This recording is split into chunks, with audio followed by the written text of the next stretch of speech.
Alors, on a envie évidemment de connaître vos premières réactions. On est dans l'universalité, hein, c'est le point 1 du discours d'Édouard Philippe. Moi, je me tourne tout de suite vers nos invités. Qu'avez-vous pensé de la réaffirmation de la volonté du gouvernement de ne rien toucher, d'aller toujours vers ce système universel pour nos retraites? Qui a envie de répondre? Peut-être vous, Christian Grelier?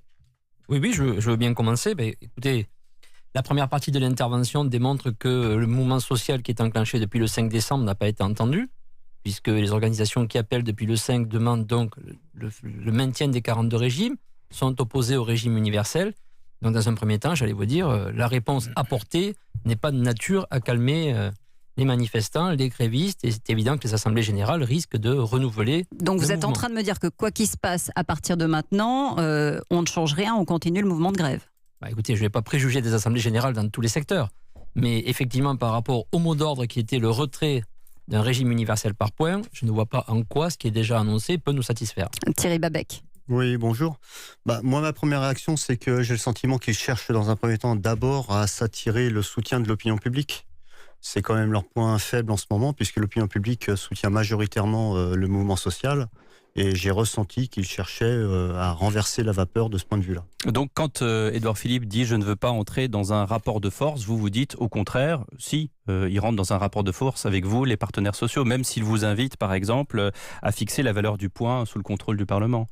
Oui, je pense qu'on n'est pas dans le monde de oui, quoi. Je veux dire, voilà, ça c'est... C'est-à-dire c'est de la prose politicienne, je veux dire. Il veut pas de rapport de force, mais il est là, le rapport de force. Donc il faut bien qu'il le gère désormais. Ils l'ont créé. Ils l'ont créé. C'est aussi votre sentiment, Jean Duménil-Dubuisson? Non, écoutez, moi, simplement le mot universalité, ce qui est important, c'est ce qu'il y a derrière. Et ce qui a toujours été dit, ce qui vient d'être réaffirmé ce matin, c'est finalement qu'aujourd'hui, il y a une différence entre les Français, entre ceux qui sont dans les régimes spéciaux, qui bénéficient de conditions particulières, qui partent plus tôt que les autres, avec un mode de calcul des pensions qui est aussi plus avantageux.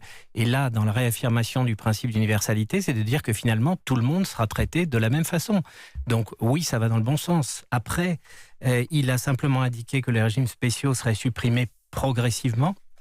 Je crois qu'il faut attendre la suite du discours et savoir exactement. Pas de brutalité dans la méthode, si j'entends bien. Oui, par contre, il faut attendre la suite du discours et être bien certain qu'on n'ait pas d'un côté les salariés du secteur privé qui seraient concernés très rapidement et de l'autre côté, ceux qui sont dans les régimes spéciaux ou le secteur public qui, eux, bénéficieraient d'un laps de temps beaucoup plus large. La justice, c'est aussi que tout le monde soit concerné en même temps et que le secteur privé ne soit pas uniquement en éclaireur.